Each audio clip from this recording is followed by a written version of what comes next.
Today's video is all about what to do in stressful situations. So this is a little three-part process that you can utilize anytime a stressful situation arises and you want to just work your way through it methodically.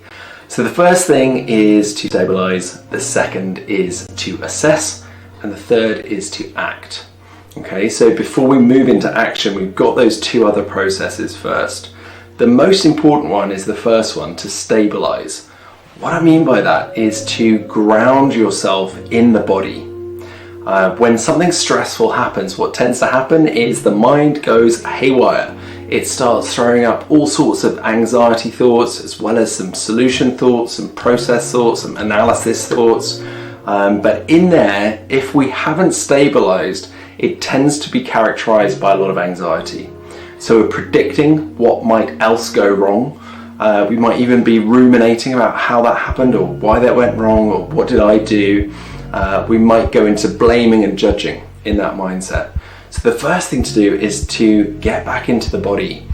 Focus on the breath and the sensations of the feet on the floor. So literally feel the sensations of the breath in the body, the inhale, the exhale, and really bring all of your awareness through the body to the soles of the feet, so you get that sense of, wow, here I am in contact with something solid, I am grounded. So we do that just for a moment. We're stopping, we're slowing down, we're staying in the body. Yeah, so we're moving away from solving, moving away from mental frenzy into the body. Really important that we do that first. Here we're just finding a little bit more calm, a little bit more stillness. Very difficult for clarity to arise without those two things.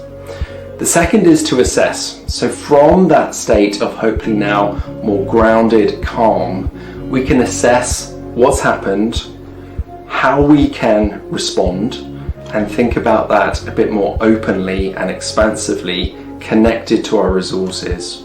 And then from there, we can choose how we act. And then the third stage is to just put that into action. So the most important part of this process is to stabilize. The second is to assess. Give yourself a moment to process. What are the opportunities? What's actually happened? What's true? Really bring it down into that rational process. How can I act? Now, this is something that is so valuable in any context, but certainly in a business context. The ability to stabilize yourself, to move through ambiguity, to make good decisions, to be clear, to keep your head, to keep calm, to guide others, to remain responsive. All of those things are really, really powerful in that context. And then third, to act. So this is really the difference between being reactive and just kind of jumping into action from a stimulus, which is stressful, or being responsive, which is calm, ground, stay here, settle ourselves, check out what's really happening, assess, and then we act. So I hope that was helpful. Let me know how you got on in the comments, and if you're interested in doing some free live meditations with me, do come along and join my Facebook group. It's called the Conscious Professional Mindful Community, and you would be most welcome to join. Thanks for watching.